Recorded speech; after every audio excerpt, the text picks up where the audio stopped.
Yes. Yes. Okay, thank you. They're on time. We continue. All right, so we now up to chapter 4 in this unit.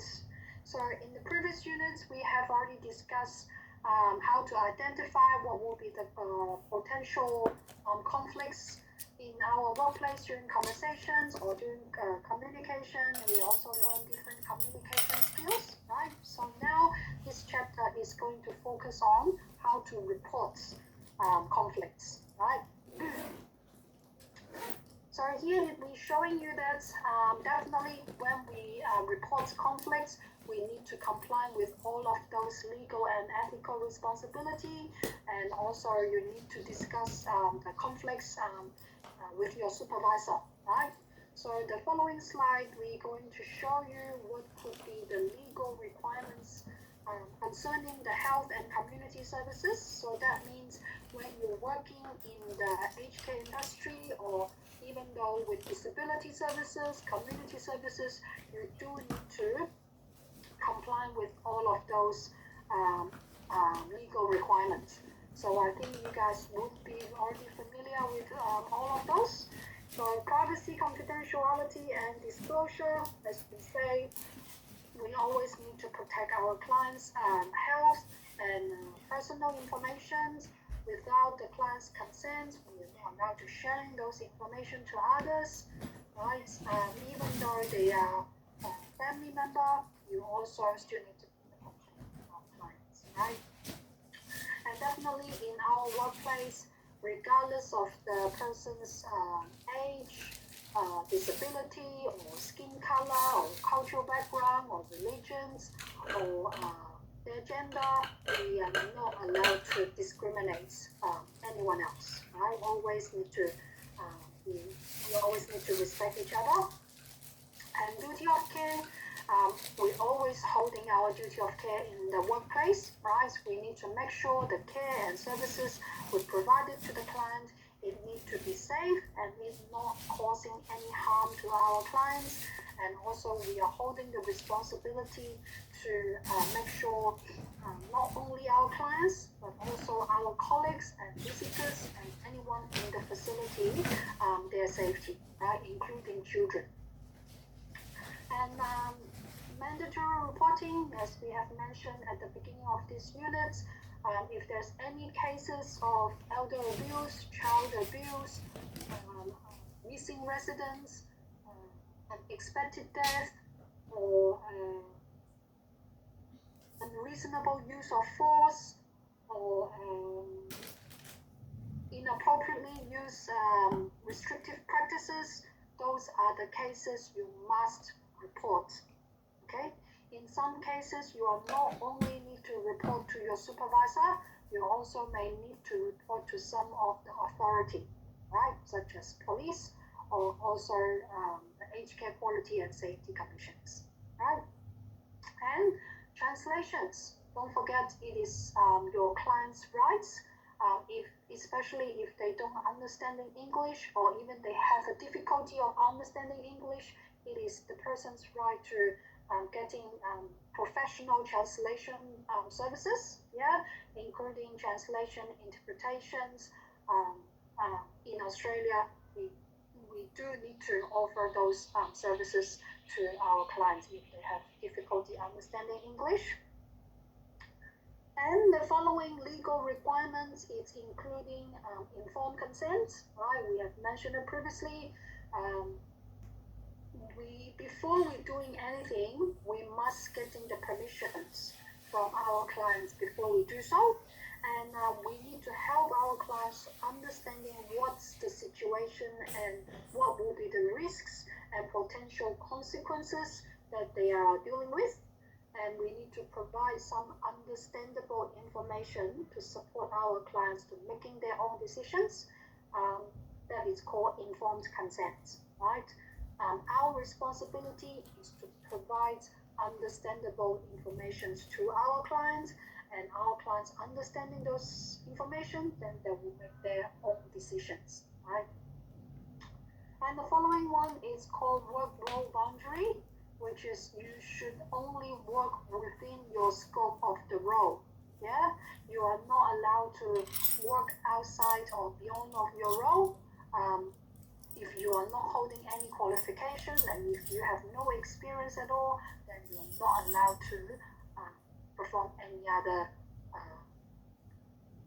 jobs, right? So we should only work within our boundary. So it is important for you guys to fully understanding what is your duty and what will be your responsibility. And also, you need to understand your own limitations, right? So if you've never done this before, don't hesitate to ask for help. And it is also your employer's responsibility to provide you some training and make sure you are competent before you start performing your job, right?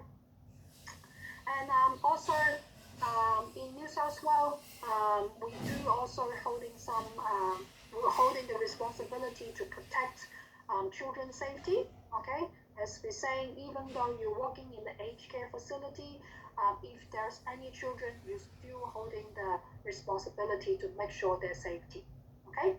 And also adult disclosure, they do request any support, you do need to actively giving support to the person, right? That is about the legal requirements. But also we do have heaps of ethical responsibility as well. Okay, here is showing you as a care support worker, what would be our ethical requirements. Okay, so hopefully you guys do remember the Code of Conduct of Aged Care or NDIS Code of Conduct. So they're clearly outlining a different expectations for all care staff. So you should, for example, must maintain the competence and up-to-date skills in your field, right? So like we mentioned earlier, if you are not competent to doing something or you are not confident to doing something, you must go and get some training or get an education, right? Please do not putting your clients at risks if you are not sure what to do, okay? Don't forget, one of your legal requirement is to your duty of care. Make sure your client safety.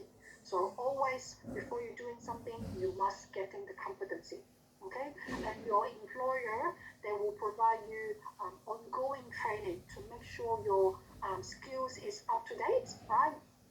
Even though our practices or our skills or some of the procedure would be changed, so it is your responsibility to getting up-to-date skills, right? And also provide only services they are qualified and trained to deliver.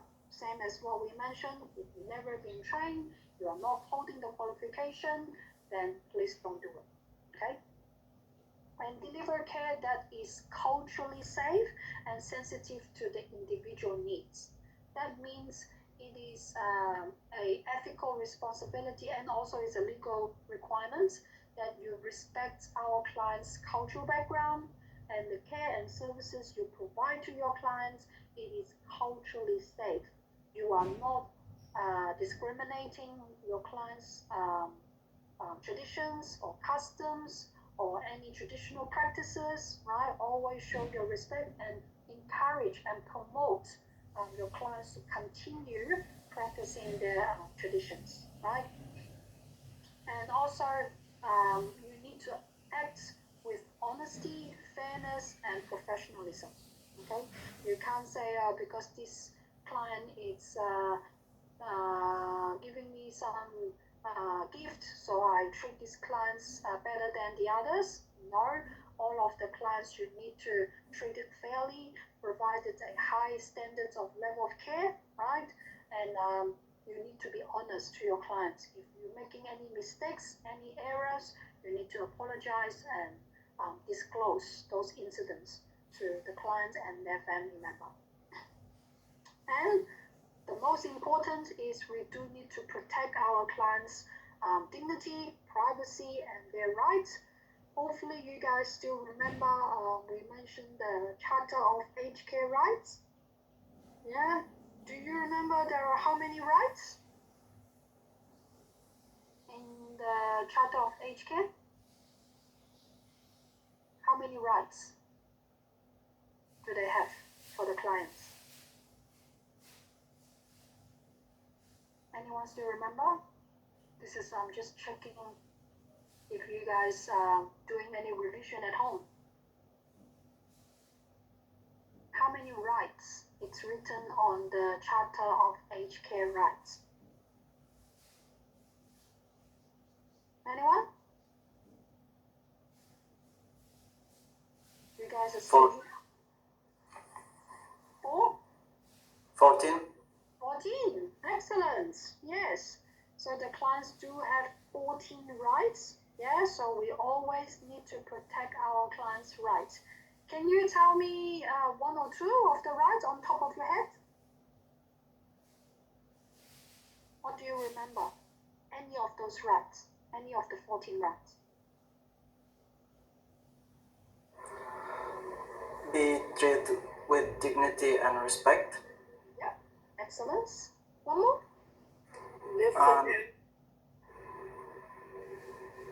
What is that? Have independence. Yeah, support for independence. Good. Anything else? Have their privacy respected. Yeah, definitely. So protect them, their privacy, right? Our clients also do have rights to feel safe making any complaints and providing feedback, right?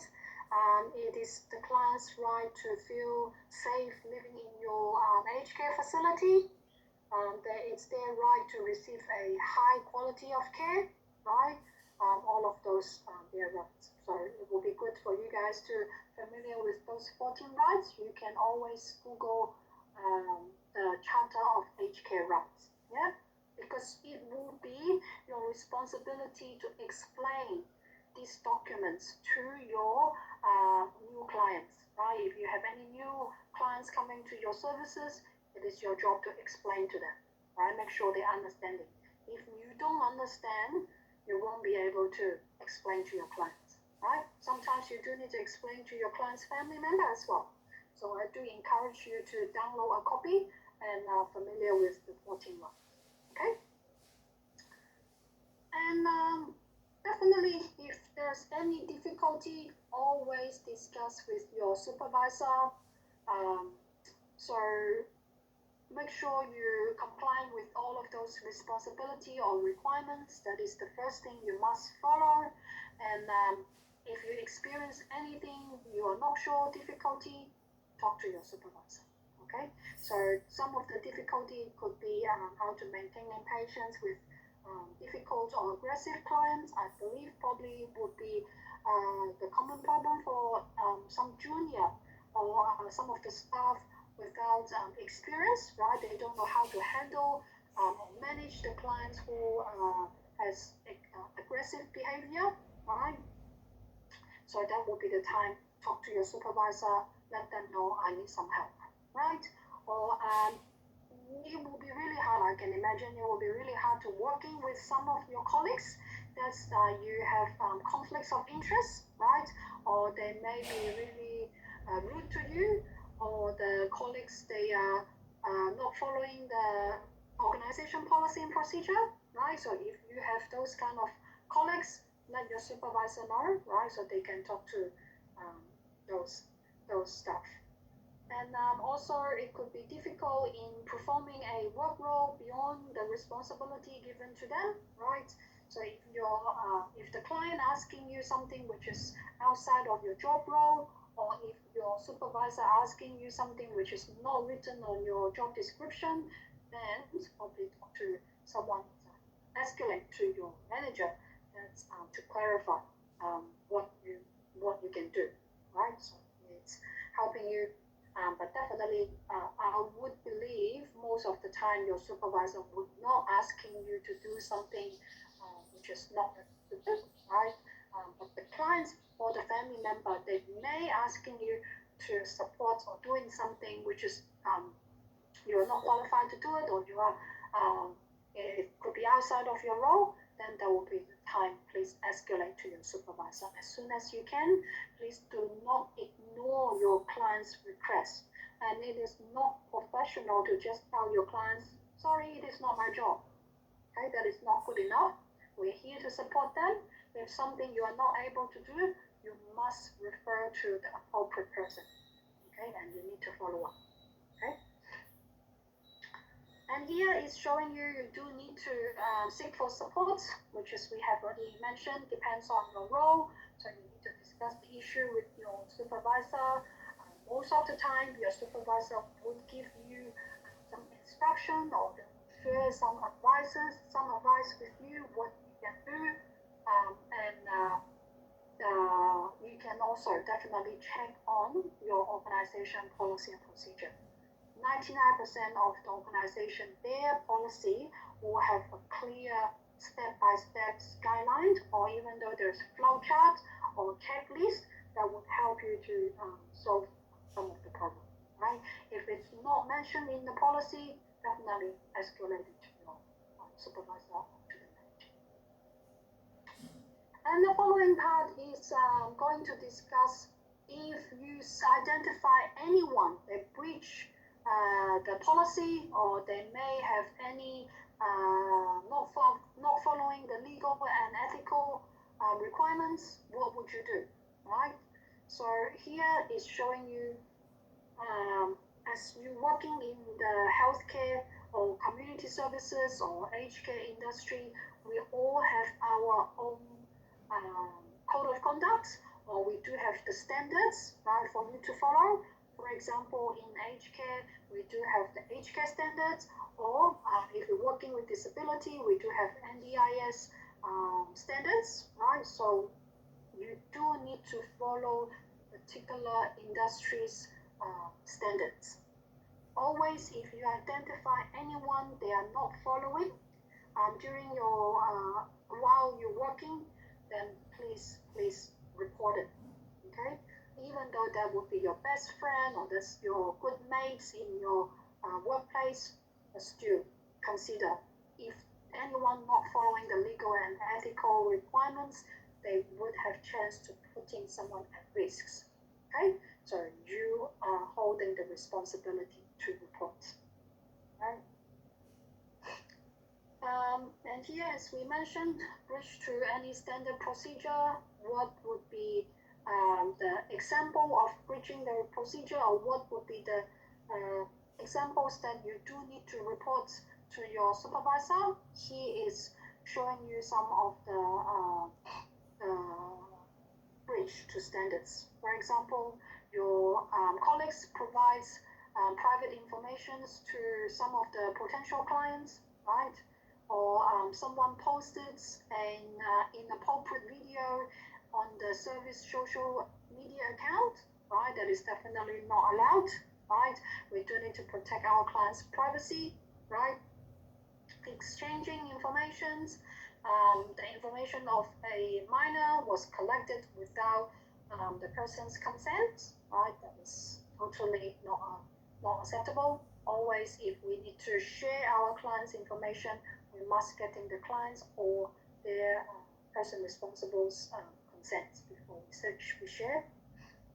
Right. Here is showing you a bit more information. For example, using the workplace terminologies. So colleagues, if they communicate with any potential clients using industrial terminology, that is not good. Right? We mentioned earlier, clients may not be able to understanding, so that could be providing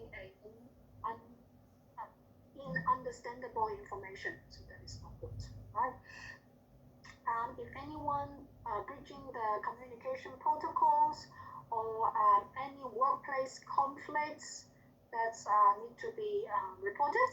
Yeah, so here I'm not going to read through all of those examples to you guys. You can take a screenshot, but I think that will be the really common situation. If you identify that, I'm sure you would know that would be the time you should report to your supervisor. Okay. And also here it's another extra examples to showing you about the workplace conflicts, or even though if your colleagues, they're not completing any documentation that require them to do, then you could also mention to your supervisor. It is all staff responsibility to complete the required documentation according to organization policy and procedure. Okay, so if you see your colleagues did not fill out the incident form that they identify in their shift, let your supervisor know. Or if they receive any feedback and complaint from the clients, but they did not write it down, did not report it, or escalate it to the supervisor, you also need to report, right? And as we say, if anything, it is outside of your job role, or if you are unable to handle it, make sure you refer to a relevant people. Okay, so in your organization, there are some internal people that could help you, right? You can ask some of the senior staff.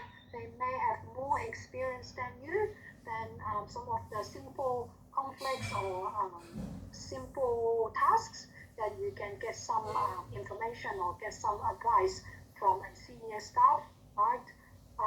Or definitely you should get some support or refer any task that is outside of your job role to the supervisor. Okay? And most of the organization, they do have compliance officer, or we calling as the quality persons or quality manager.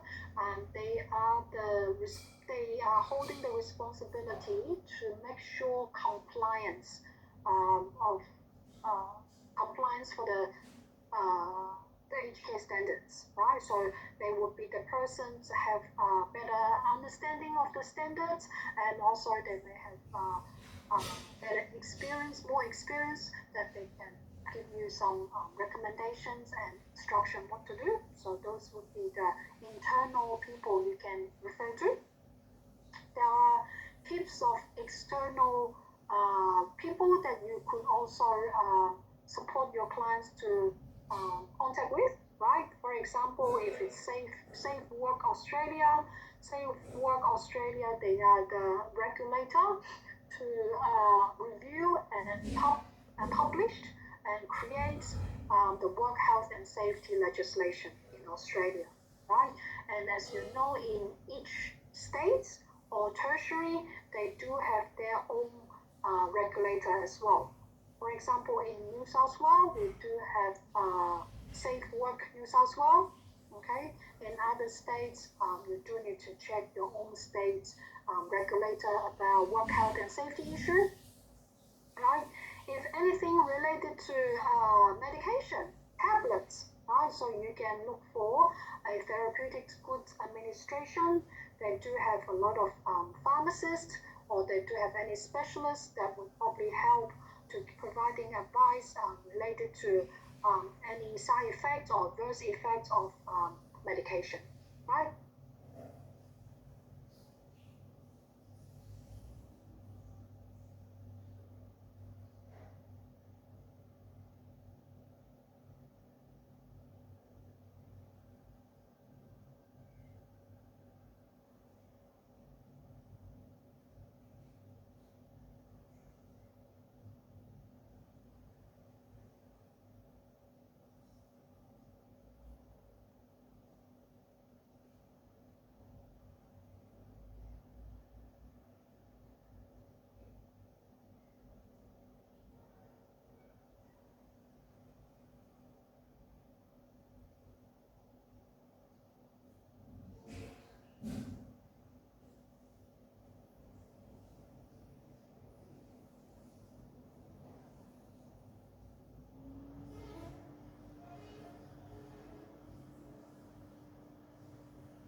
clients Recording in with, progress. care and services based on what they need, right? And it is their responsibility to respect us as the care worker. Not only us need to respect the client, they do also need to respecting us as a staff, right? We are not the slave. We are just coming here to support and care for them and providing good care, right? So they should not be rude to us. If they are rude or they are putting you at risks, please let your supervisor know. Okay? And as we mentioned earlier, we protect our clients' privacy, and we always need to provide different options and choices for our clients to empower them to making decisions. That is our clients' rights. Okay? Any questions regarding the rights and responsibility for employee, employer, and the clients? So far, so good? You guys listening or not? Yes, we're good. Okay, thank you. Thank you. Yeah, good, all good. Thank you.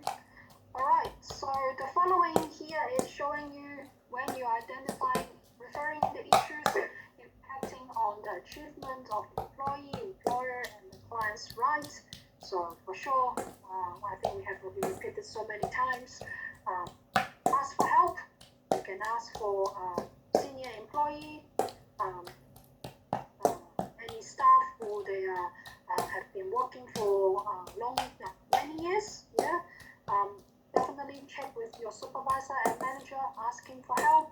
For example, anything running out of stock, or any clients asking you to do something which is you're not sure, supervisor, right? And there are some of the issues probably your supervisor may not be able to help, such as regarding your leave, regarding your pay rates, or regarding some of other issues. Then you may need to consider talking to your human resources officer or compliance officer, right? Yeah, they will be the person responsible about your pay rate, etc. Okay.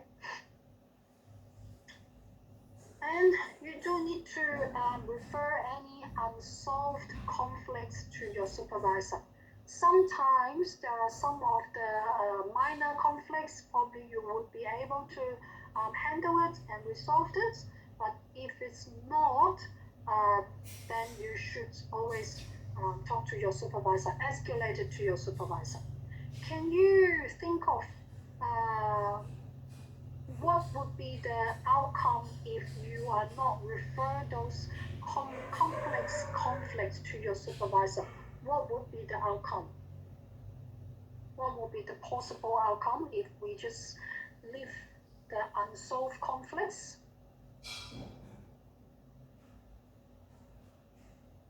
Any possible outcomes we may encounter too if we are not actively solve the conflicts? It might cause injury of our clients. Yep, it would have really high chance to cause injury to our clients. Excellent. Or even though to other colleagues, right? What else? Anything else you can think of if we don't resolve those conflicts, our workplace conflicts to supervisor? What would be the possible outcomes? Will we have a negative impact? Now, for sure, yeah, that will definitely have negative impact. What would be the negative impact? Conflicts, if between co-workers, then maybe it will lower the quality of work because everybody is not happy with their work, so they're not doing it like seriously. Yeah, probably would increase the rate of turnover, right? Staff turnover because they're not happy about their working conditions. Yeah. Yes. And for clients, if they're not happy with the service, there's maybe a loss of clients because they will move to another center. Excellent. Yeah. So if we are not actively solving the problem from our clients' complaints, right, or from our clients' feedback, we definitely will increase complaint from our clients, right? If we are not solving the problem, we may escalate or increase those misunderstanding, right, or make it the problem bigger, right, or we may miss or delay any deadline because of unresolved conflicts, right? Increase higher employees turnover because I hate you, I don't like this stuff, and the manager doesn't come and solve the problem, and these two hate each other, they're not working properly in the one shift, right? So it may cause a higher employees turnover. So that is telling you guys if there's any different types of conflicts in our workplace, we're trying to look for some solution, right? Even though you may not be able to, you may not be the person to solve all of those conflicts, but definitely refer to somebody, okay? So as we mentioned earlier, refer to our supervisor. So here it's explaining to you what is referring means, right? I'm sure you guys are aware what referring means is to mention or discuss some of the necessary information to our supervisor. That is about referring. So here it's showing you some of the example and also the procedure if you need to refer some of the conflicts or information to our supervisor, what would you do? Okay, you are not just walking into your supervisor's office and then, hey, I want to talk to you. No, that is not like this. Everyone is busy, everyone do have their own job to do. So here would be a simple and common way for you to follow. Firstly, kindly check on your supervisor's availabilities. If they are busy, probably you may need to come back a bit later, or talk to your supervisor. Is it okay? I can have a quick chat with you for 5 minutes if they are free, right? So checking your supervisor's availabilities. Sometimes we may not be able to have a discussion with our supervisor on the same day. We may need to make a booking or schedule a meeting with our supervisor, right? So your supervisor may say, oh, can you come back in on Friday, tomorrow at 2 p.m. Let's have a chat, right? So to schedule a meeting with them and involve other people who may help discuss the unsolved conflicts. Sometimes you can bring your supportive person, or if there's anyone else may involve in these conflicts. Yeah, we sometimes need to involve them into the discussions, right? And prepare the necessary information. You are not just expect you remembering everything. So sometimes bring some relevant information or documents with you so you can easily show your supervisor and help your supervisor to understand the situation, right? And also during the discussions, present your sides calmly and respectfully. We do understand things in some of the conflicts, it may be really frustrated, it will be makes you down or makes you feel bad. But when you're having a discussion with your supervisor, please be mindful. It's no one's fault, right? Your supervisor is here to support you. So please talk to them calmly and so respectfully. Okay? If you are angry at them, or if you are really agitated when you're talking to them, it's not gonna help for the whole situation. Right?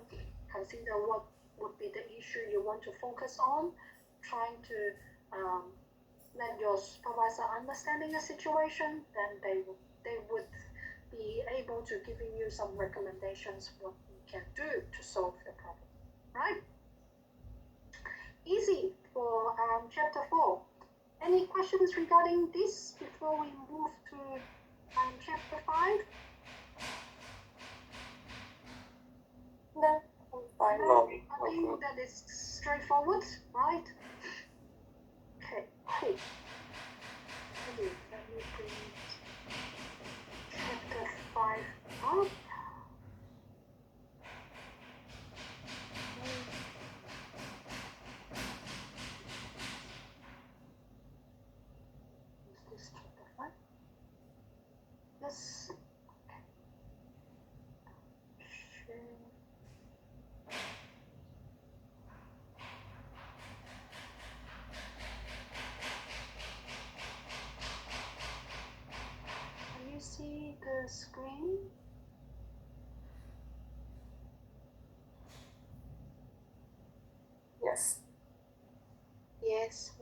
full slide or? No, you just stop when you press like from beginning and it just stop. Oh, how about now? It's back to the PowerPoint application. Okay. But it's not showing the full screen, right? No, not yet.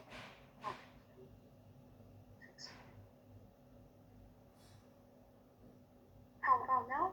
Hopefully it works. Yeah. Yeah. Cool. So chapter 5 is also easy, straightforward, and quick. What we're going to focus is about accomplished workplace correspondence and also documentation. As you all know that documentation is part of our job, okay? You are not only doing the physical work, you do also need to sit down and complete your documentation according to our requirement, legal and legal requirements. Yeah. So the following part is to showing you what can we do, what to do to complete the documentation according to legal requirements and also our organization procedure. So here in this slide, it's showing you what would be the key client's information to records. For example, if you have a new client coming to your services, or you are located to look after these clients, you do need to record some of your clients' details. For example, your client's identifications information, for example, their day of birth, their medical history, their address, their bank accounts, or their medical practitioners' details, etc. Right? And also there are some you need to record. It's about any clinical assessments.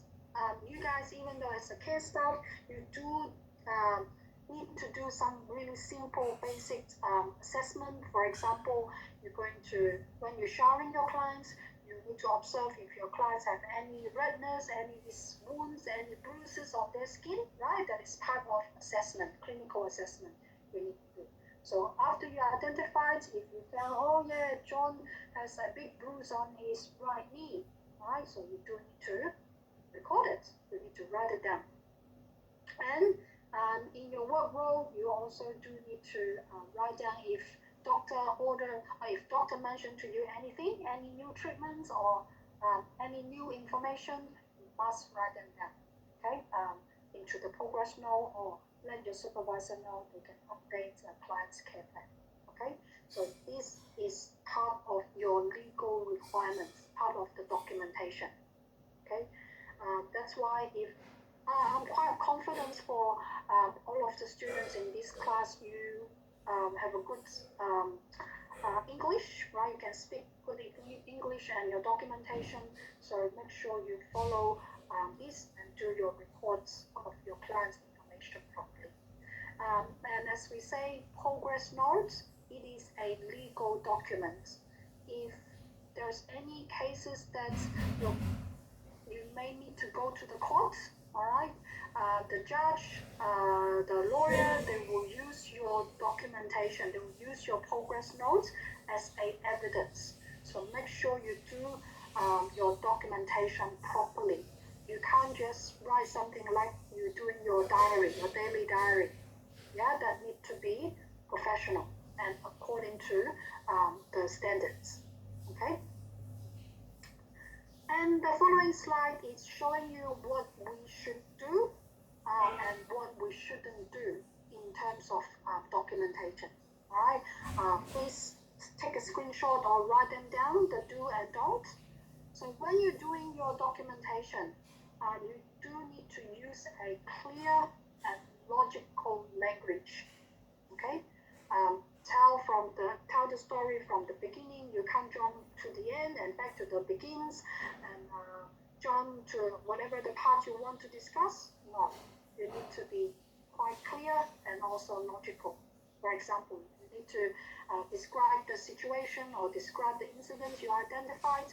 Make sure it is using a logical language. And nowadays, most of our organization, we're using digital system, so we can type our documentation on the into the system. But if there's any paper-based form you are filling out, make sure you write neatly and legibly so we can read what you're writing, right? And write it clearly. If what you are written down, no one is able to understand, that is not going to help. Okay, so make sure when you do your handwriting, you're writing clearly. And also, if your client telling you something, you need to quote your client's words accurately using the quotation marks. Okay, you may say, John stated that he had a fall this morning at 8 a.m. in the morning in his bathroom, right? You quote what your clients say.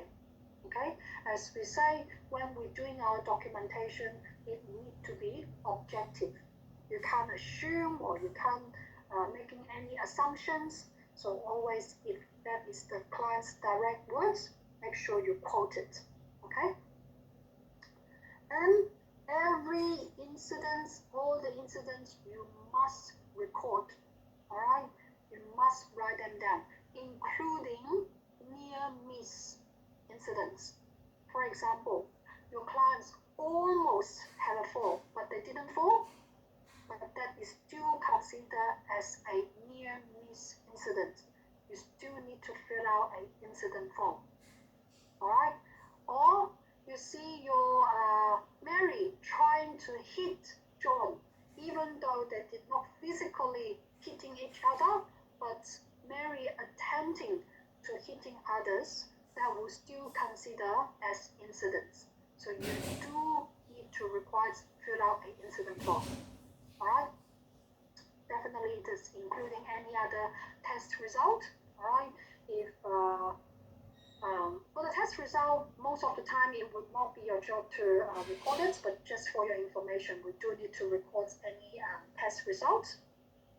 And in your documentation, you do also need to write down, you notify your supervisor of any major client's changes. Okay, even though you have already verbally informed your supervisor, but you do need to document it to the progress note, saying that I informed my supervisor Tracy at 10 a.m. Regarding John's statement of his fault. You need to write it down in sentence in your progress note. That is to prove that you inform your supervisor. Okay, but definitely if you haven't done it, you can't just write into progress note saying you've done it. So you do need to firstly verbal inform and document. Alright? So that is what we need to do in documentation. And let's we have a look at what we should not do in our documentation. We should not use any whiteout in any of our written documents. If you're physically filling out a form, you're not allowed to use liquid paper. Okay? If you're making any mistakes in writing, you can't just cross the words. What we need to do is we can just write one line and then sign your initial. Then you continue writing what you're supposed to write.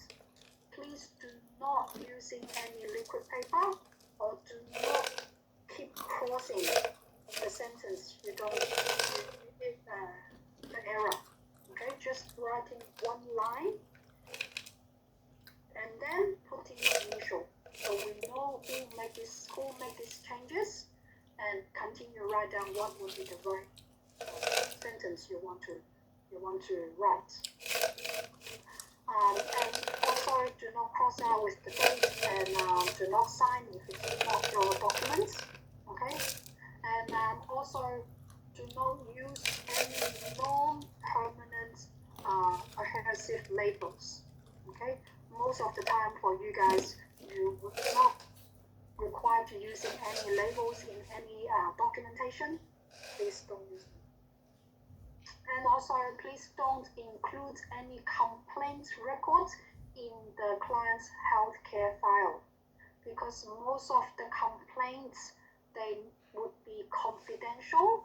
They do folders or other digital folders or physical folders to capture, to record all of those complaints. So please do not write that into your client's progress notes if they're making any complaints, right? That is what you need to keep that in mind in terms of doing documentation. And also, the following is showing you need to read and clarify the role-related workplace document. There are so many documents in your workplace. So some of the documents it is not to be released in your role, right? It could be some of the confidential documents that would be only can be accessed by your manager or by your supervisor. So you do need to be aware. Okay. So here is showing you the most common workplace documents in our workplace. For example, it could be letters. It would be the letters from the doctors to these clients, or the letters from any external services to your service. Or you may, when you start having your job, you may receive some contracts, right? And we may have some document is related to any inquiry, right? Your receptionist probably would most of the time receiving those inquiries. Or the most related to you guys, it would be your client's records, right? You're dealing with your client's records. You always need to access it, read through it, and definitely we're including our client's feedback, right? And different type of reports. So those are the most common workplace documents. So in your role, you should always check which part is related to your role and not to access some of the information which is, or the documents which is not related to your role. Nowadays, because we're using the digital system, so the administrator of those systems, they can set up the access level for different work role staff to access what level of document they can access, right? So that can avoid some staff accidentally or mistakenly access some of the information they shouldn't access to, right? But just for your information, you need to be mindful. And here, the following part is about how we complete the workplace document according to our organizational standards. So the following slide is showing you what would be the basic standards you guys should follow. Definitely, when you do your documentation, you need to complete the whole form, all right? Like we say, if giving you a blank incident form, you can't just leave it some of the parts in blank.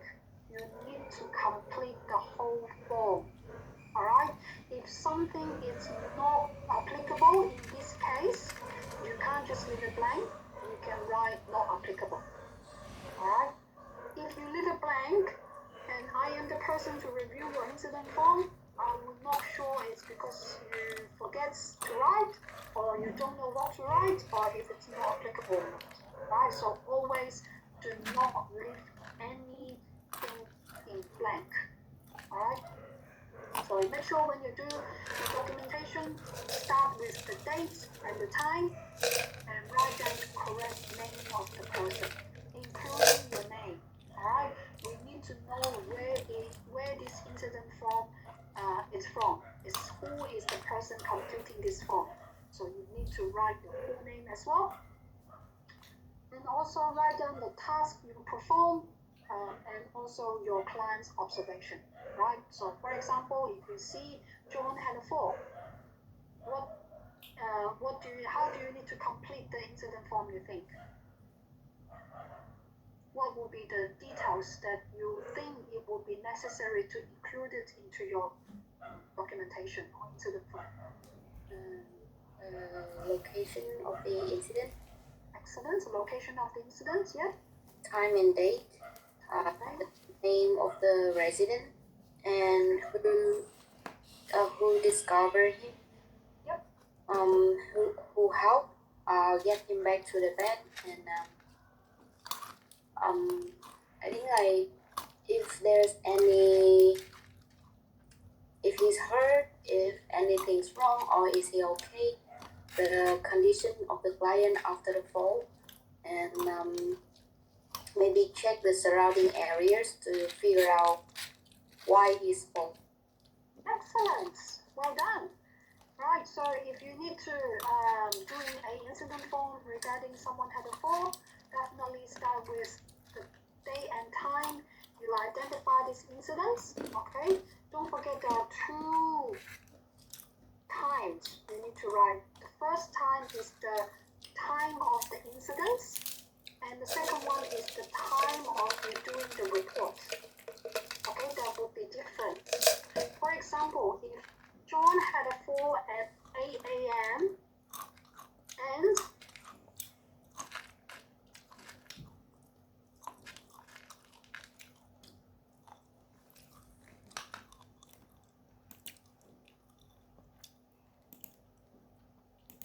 John's room, I found him lying on the floor at 8 a.m. Okay, and of course, at the beginning of your incident form or progress note, you need to write, I start writing this report at 8:45.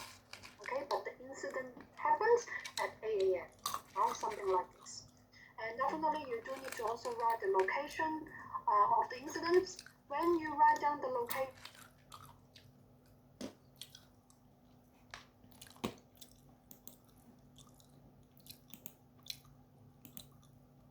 John, which area of the facility. You may need to write John Smith in level 1, room 10, bathroom, right? So we'll be giving bit more detailed information.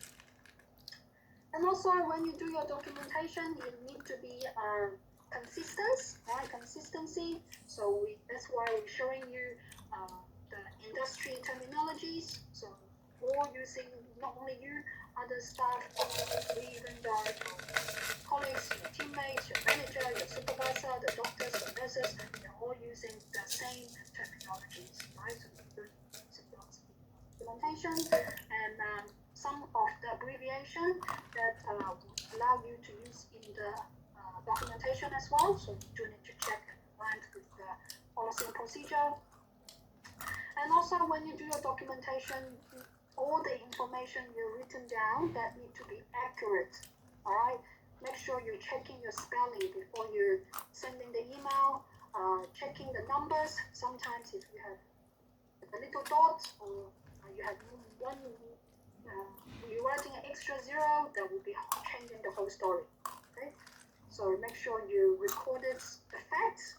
If it's not happened, don't assume, don't write anything which is not happened. And also, it is not recording your own opinion. You're only recording what you observe and also the facts. You should not put in your own opinions on your documentation. Alright? And also, in every documentation, you must record it as soon as you can. We do understanding that some of the situation you may need to support your clients first, right? So it may delay your documentation, but try your best to do it as soon as you can, because sometimes we may forget some details, so try to do it as soon as possible.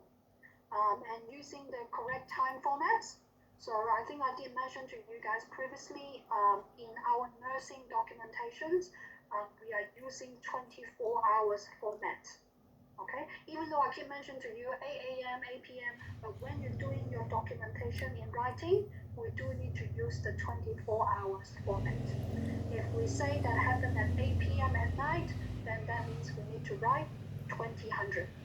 Okay, or if it's 11:45 p.m., that will be what will be the formats we write for 11:45 p.m. in 24 hours format. 23:45. Yeah, so it will be 23:45 hours, right? So we know that is you writing the time. Okay, so you need to use 24 hours format, and also once you complete the incident form or your progress note, submit it promptly. Do not just leave it on the table or you come back and submit it later. Once you finish, submit it straight away. Okay? So that will be the really basic documentation standards. And also the following, you need to follow the communication policy and procedure for using digital media. All right, as we say, now 99.9% of the organization are using or rely on a lot onto the digital media. So like we say, internet, email, mobile phone, social media, you guys need to double check with your organizational communication policy. Especially we mentioned some of the organization that will clearly telling you that staff are not allowed to posting anything related to work in your personal social media, okay, nothing at all.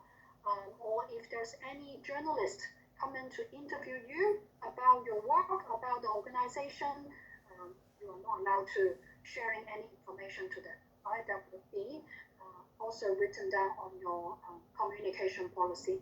So when you start having a contract with any particular organization, make sure you check what is the policy there about using the digital media. Okay? And also documents the events using clear, accurate, and objective language. Can anyone tell me what would be a objective language? What's that mean of objective language? We say when we do documentation, we must using a objective language. What is that mean? Not trying to indicate or imply anything in your wording. Yeah, okay, great. Can you explore a little bit more? What else?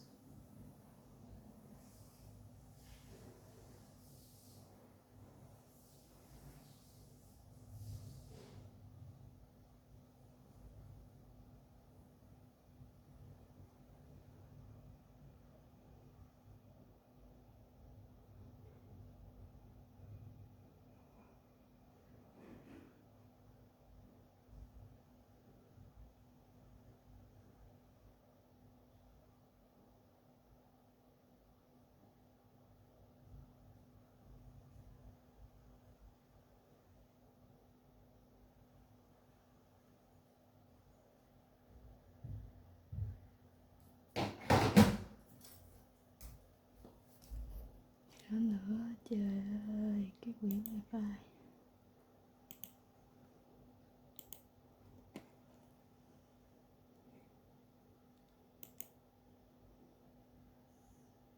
Recording in progress. You can't write down in your documentation, I think John is in pain. That is not right. What you need to write is, I observe John is holding his right knee and there is a bruise on his right knee.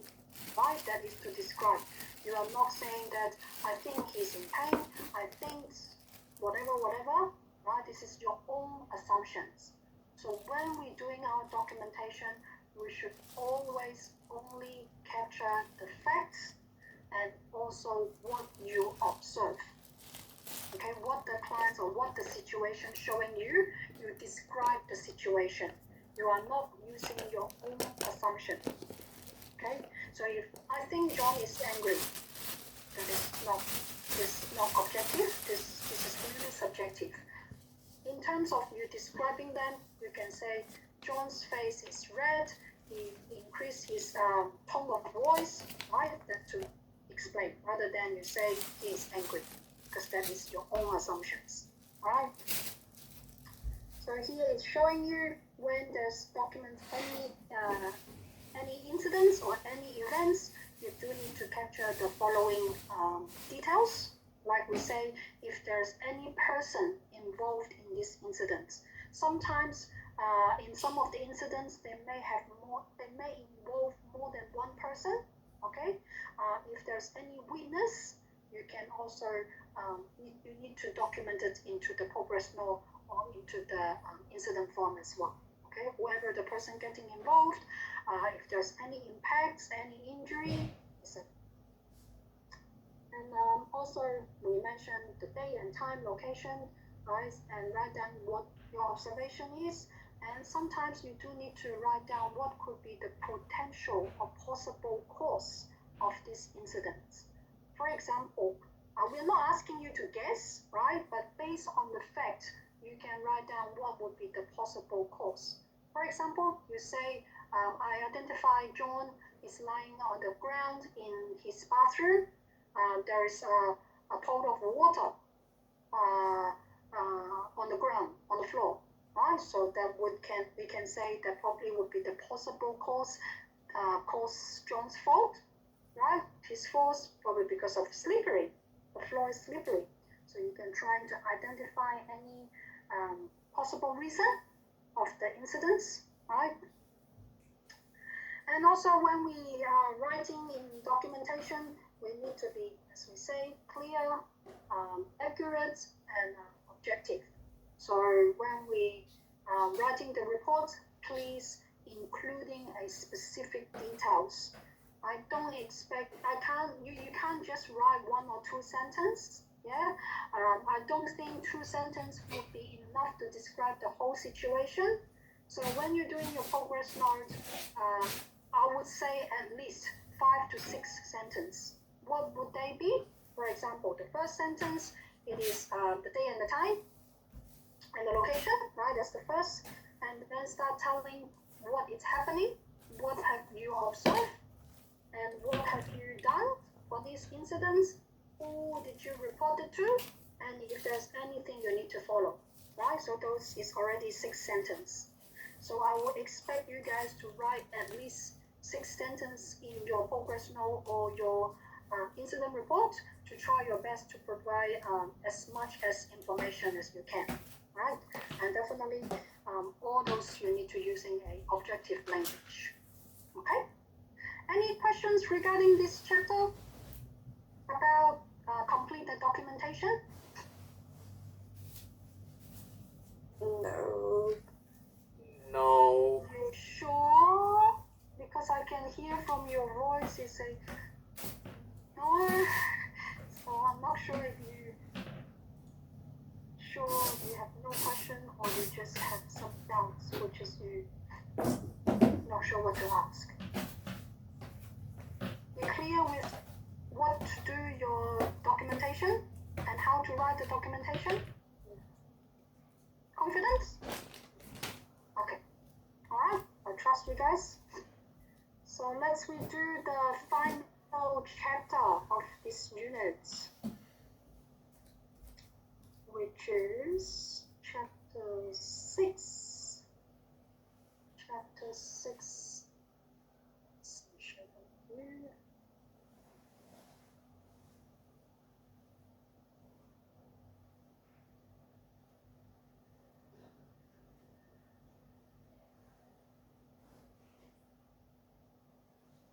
Okay.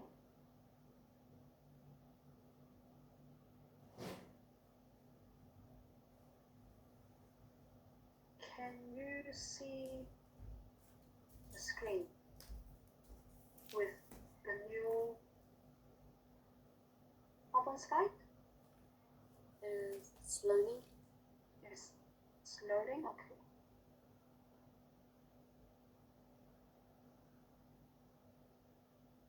Let me know if it's working or not.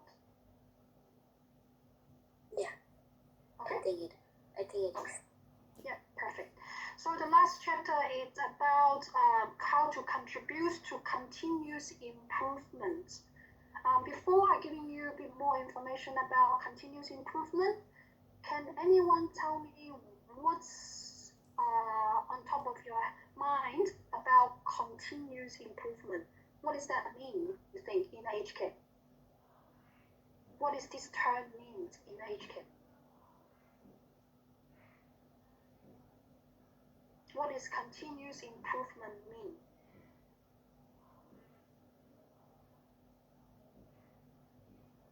What does continuous mean? Ongoing. Ongoing? Yep, correct. How about improvement? Growth and Increasing. yeah. Increasing what? Increasing of action or quality? Yeah, improving quality of care, right? Yeah, that is actually what continuous improvement means. And continuous improvement, it is part of the aged care standards, all right? As an aged care provider or also as an aged care workers, we always need to identify any issue that we could improve for our quality of care to our client. It is not only for one incident that we solved, we do need to keep going to checking if we have any gaps in our care and services, or if we have any unsatisfactions from our clients, or if there's any significant issue we identify from audits, etc. Right, that is part of continuous improvement. So let's have a quick look. So how do we identify and voice the improvement in our workplace? Don't forget, this is everybody's responsibility. It's not only your supervisor's job to find out or identify any gaps in our services, it is part of your job as well. So here is showing you some of the improvement you may notice in our workplace. For example, if we identify some issue and we improved it, it will definitely make our clients happier. They are satisfied with our services, right? And that will definitely enhance the communication between colleagues or between the clients or the family members to us, right? That is increased communication, and also definitely will improve collaborations, including you collaborate with other teammates, with the nurses, with other aligned health professionals as well. If we're working as a team, we have a teamwork, then we will definitely improve our productivity, right? So it makes our shift much easier, smoother. We can support more clients, and we can get more satisfaction from our clients, right? And if we all working in a happy environment, then we'll have less or decrease conflicts, right? So we do need to pay a lot of efforts to identify anything we need to improve in our work practices, right? So how do we voice our improvement in the workplace?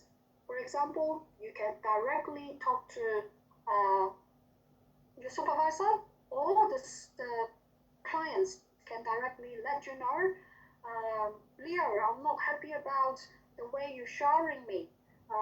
Could you please change or whatever, right? So if they're directly telling you, that's the first way we can improve, right? And also they can definitely talk to any representative. For example, the clients may let their family member know, and then the family will come and talk to you, talk to the staff, or talk to the manager, right? So that is the other way. Then we can identify the gaps or our improvement area from any client survey or from client's feedback, right? That's why we say we do encourage our clients to provide us some feedback and complain, even though if they're not happy. But definitely when we're saying feedback, it's not only the negative feedback. We do welcome positive feedback as well. If the client is really happy about Leo's services, we do encourage the clients to give us a positive feedback, right? And we need to record it as well. We're not only recording something negative. If they're giving you accomplishments, they say you've done an excellent job, I really like the way you're supporting me, we can also write it down as well, right? So that is the way how we can start voice out or speak up for any improvement. And also we do need to promote and model improved work practices and procedure in accordance to our organization policy and procedure. So here we're telling you showing you that what could be the signs of workplace improvement. Every workplace, none of them will be perfect, right? None. Every workplace, they do have some area that they need to improve. So we do need to identify what would be the area we need to improve. And definitely, if we can identify and solve the problem, we will have a lot of positive outcomes, such as what we have mentioned earlier: less conflicts, happier residents, happier family, less staff turnover. We can have better working conditions. Fabulous, right? But most of the times, if we probably the client's not happy about our care and services, then we do need to identify that. So sometimes we don't just wait until our clients voice out their dissatisfactions. We can always seek feedback from them, right? What can we do? How do we seek feedback from clients, you think? What would be the way that we can seek feedback and advice? If you're supporting your clients, how do you know your client is happy and satisfied with your care? Anyone? From their facial expression. Okay, yes, you can. But sometimes if you just rely on your client's facial expression, you may easily miss some parts. Okay, rather than checking their facial expression, what else can you do to know if your client is happy with your services or not? Asking them. Yeah, of course. Ask them. For example, after helping John for shower, you can ask them, John, is everything okay? Do you have anything else you would like me to do it for you before I leave? Right? Do you have any concern? Something like this. Ask them. Most of the time, I believe the clients or even though the family member, if they have any concern, they will definitely let you know. Right? So ask your clients. The following slide is showing you probably the areas for skills and knowledge developments. As we say, no one is perfect. None of the system will be 100% no gaps. So we do need to improve our skills and knowledge, right? So what can we do? We probably communicate with other people, right? Some like your client, family member, doctors, nurses, your colleagues. Talk to them. And collaborating with them, addressing any conflicts. Okay, even it's a simple, it's complex, or even it's a near miss, anything, if there's any conflicts, don't ignore it. Address it earlier, then it would help to solve the problem. Okay, and also document it. Complete your workplace document that would help us to keep a record. Why it is important for us to record the complaints? What is the reason we need to recording any complaints, even though a near miss? Because we know which we need to improve, and have we done anything to improve that problems in the complaint? Yeah, and also recording the complaints or incidents that would help us to identify the trending. Yeah, if in a month you have 3 clients complaining a similar issues, that we can identify that probably in this area we do definitely need to improve, right? For example, if the client say, oh Leo, you returned my laundry and the laundry is always messy and it's wet, it's not dry, right? Something similar also complained from other residents, then we identify, oh yeah, we probably need to paying attention onto our laundry services. We may need to identify how we're going to improve this part, right? So recording those complaints and incidents would help us to identify the trending, and we can take further actions to avoid further dissatisfactions from our clients, right? And definitely, once we adjust that, we do need to provide better services. And the following part is showing you we need to seek feedback and advice from appropriate people. So we know that who we can ask. We all you saying that we need to ask for feedback or ask question to our to get feedback. So who you can ask? We can ask definitely from your clients, right? If they're happy about your service or not, and you can ask your colleagues. They will get you some insights. They will tell you, yeah, Leo, even though you are working here for a short period of time or only for a month, but you've done an excellent job, right? They will give you some feedback. Or they may tell you, that's okay, you're only working here for a month. Next time you just observe, ask what to do. Next time you do it better, right? They will tell you what to improve. And definitely you can talk to your supervisor because your supervisor is responsible to supervising you for all your tasks. So you can ask them to give you some feedback and advice, right? Here it's also showing you how to seek feedback. So we mentioned earlier, we can send a survey to our clients to ask for feedback, or even just sending to the family member. If there's anything they feel like we should improve, we can complete the survey, and we analyze the survey results to improve our future actions. And for asking advice, definitely ask the colleagues for any practical tips and methods. Like if you are a junior staff, asking them how do we do it properly, how do we do it safely, etc.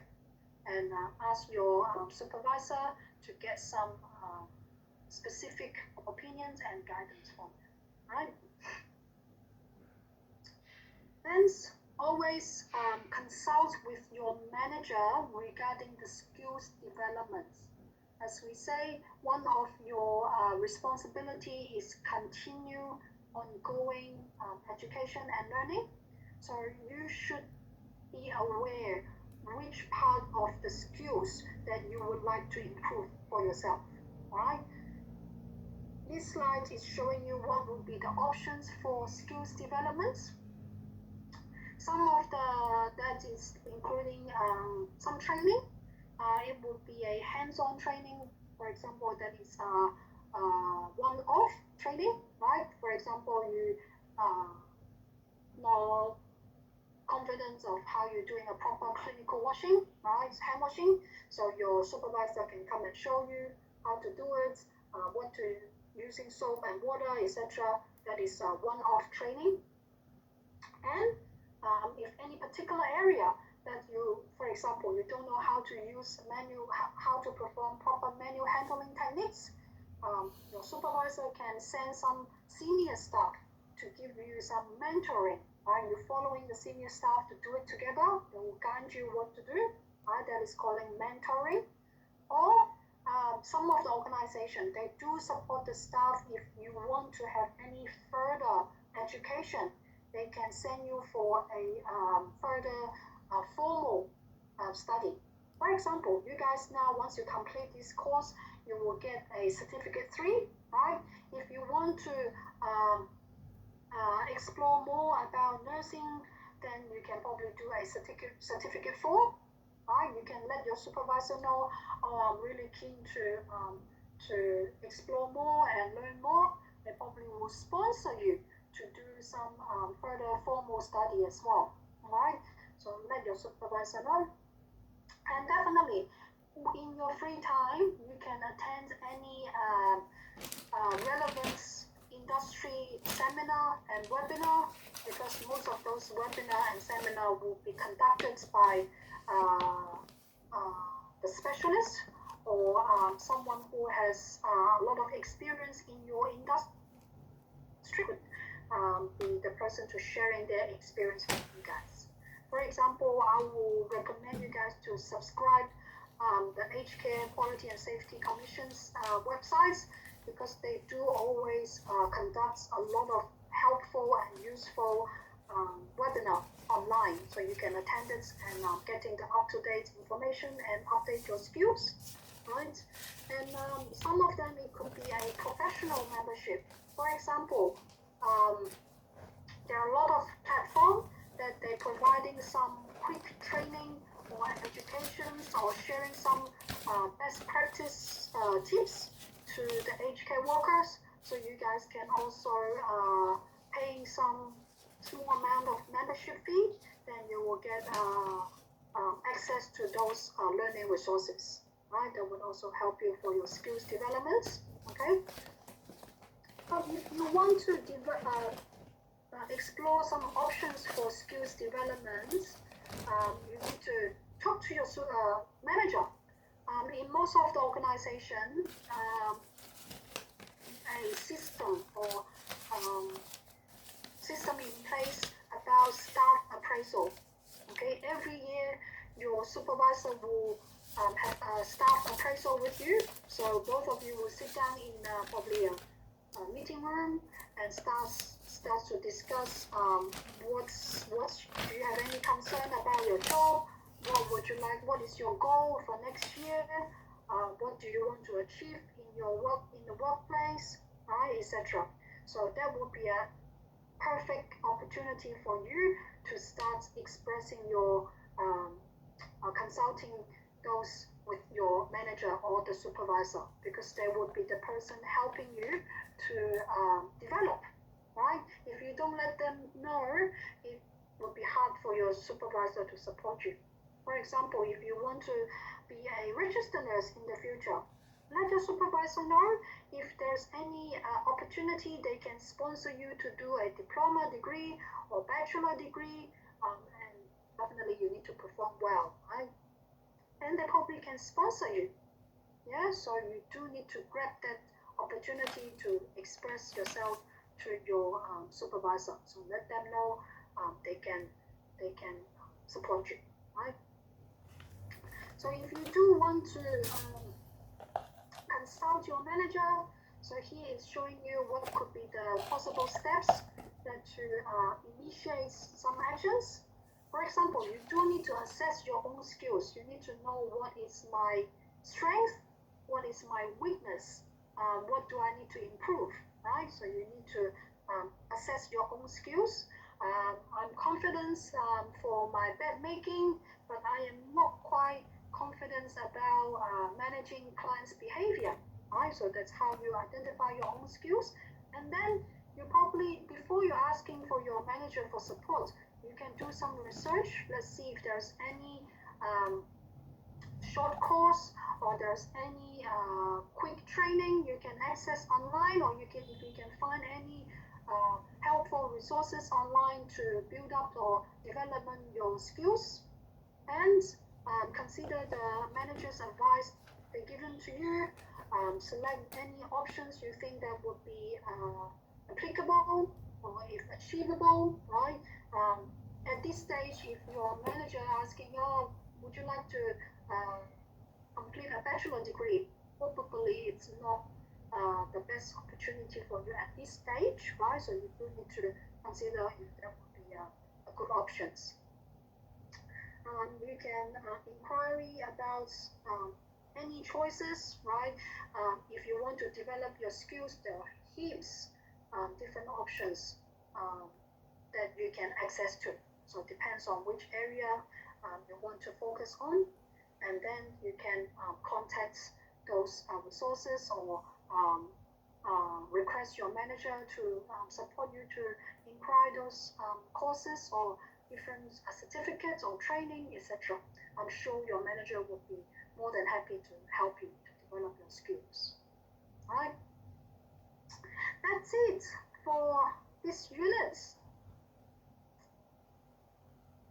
Hopefully you learned something about communication and getting to know more about what to do in documentation as well.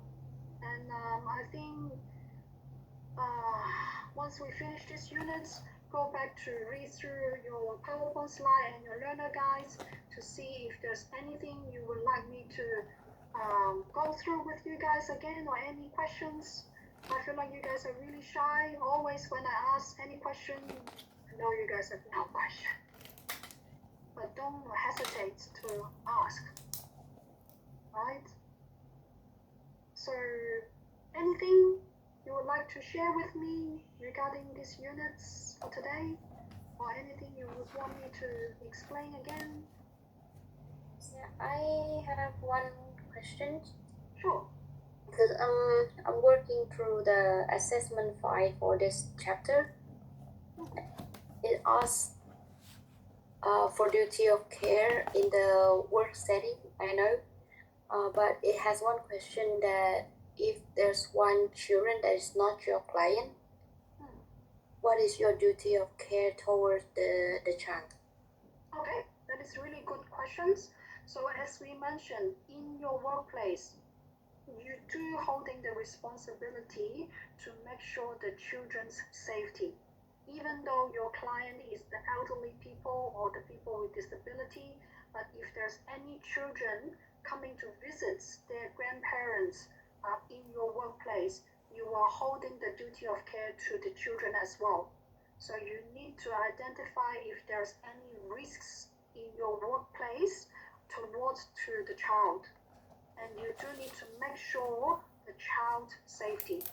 For example, what you can do is to make sure you remind their parents to keep an eye on the child, right? And you see if the child is running around, they may have risk to hurting the elderly people, or they may running into some area that they should not be, right? So you need to identify if there's any risks or hazards in your workplace in terms of preventing any incidents and make sure their safety. So the basics duty of care for you about children is to make sure their safety. Yep, hope it helps. And for conflict of interest in the workplace, Okay, so what's about conflicts of interest? I'm thinking usually couples working together is a conflict of interest. Yes. Sure. Yes. How about people from same nationality and speaking the same language? If they are from the same nationality, they're speaking the same language, there may not be a conflict of interest, because the definition of conflicts of interest is you've done something that is best interest to others. For example, if you are having your break and you're talking to the colleagues who from the same nationality with you, that is definitely not breaching conflicts of interest. But let's say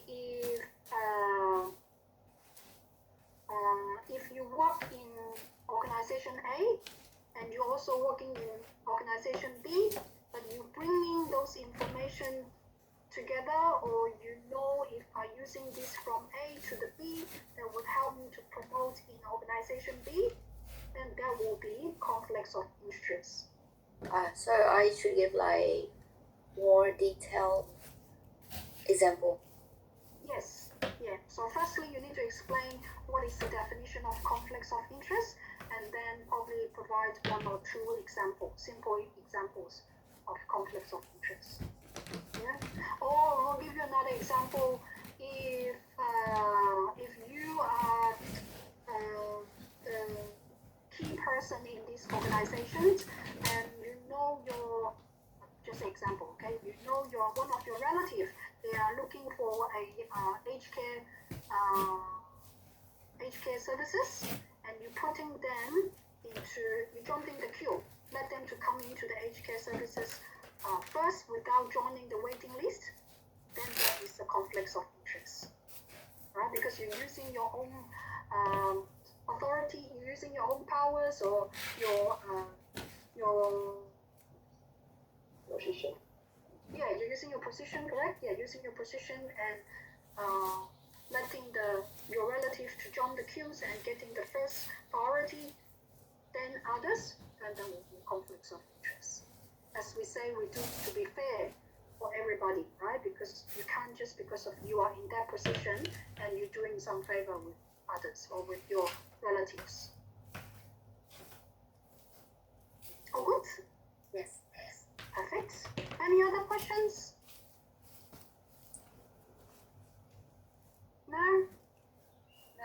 Okay.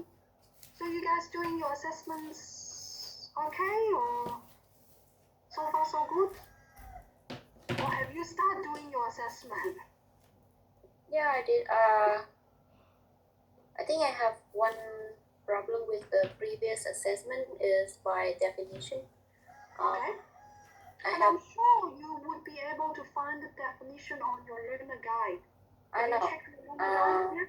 I mean, I think it's the reading comprehension for me because I cannot tell the difference between. Let me see that part. Sorry.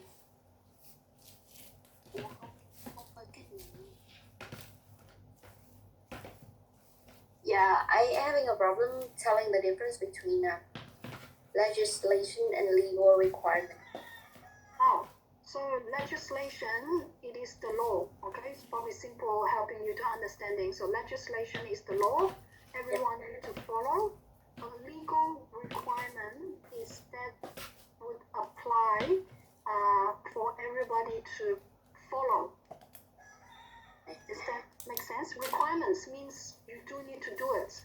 That is the thing, that is the consideration that you need to comply with.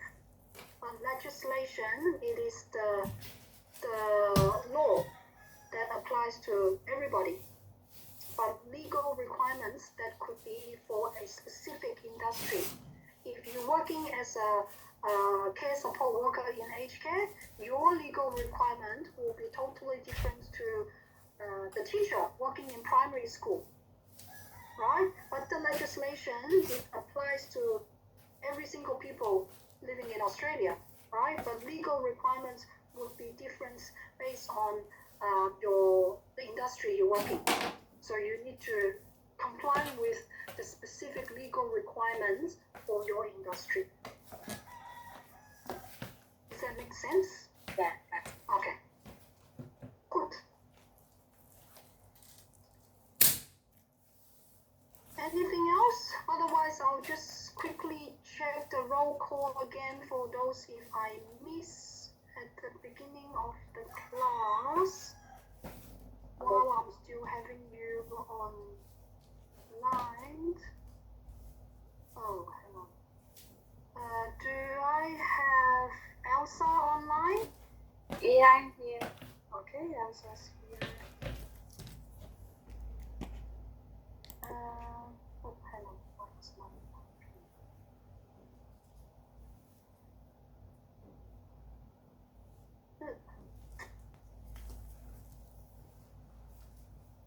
laptop is just not working properly. Okay, I'll just write it down. So Elsa's here. How about Idira?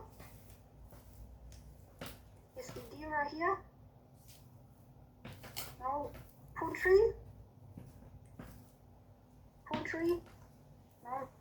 Leo? Yes, I saw Leo's online. Christian Andrew? I'm here. Thank you. Benino? Yes, I'm here.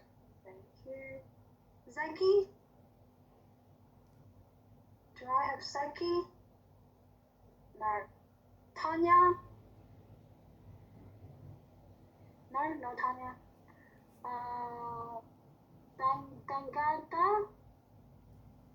Dangada Ventura? Oh yeah, the Guardabeta. I'm here. Thank you. Thank you. And Ram? Yes, I definitely saw Ram online. And Mutiara? Mutiara? No. Kentika? Kentika? No? Mayadi? Present, I'm here. Thank you. And Hawaiian Andy? I'm here. Thank you. Can I call you Andy? Yeah, that's Yeah. fine. Thank Thank you, you. Andy. Alright, cool. I think I've got everybody. Did I miss anyone? You're online, but I didn't call your name. Yanda? Yeah, Yanda, I have already marked your name this morning. Yeah, right. This morning. Thank you. Thank you, everyone. So I will see you again next Wednesday. Bring your questions to the class if you have any. Okay? Otherwise, I'll see you next week. Thank you, Tracy. Thank you, Tracy. See you next Bye bye. Bye. Have a good day. See ya. Bye bye. Thank you. Have a good day.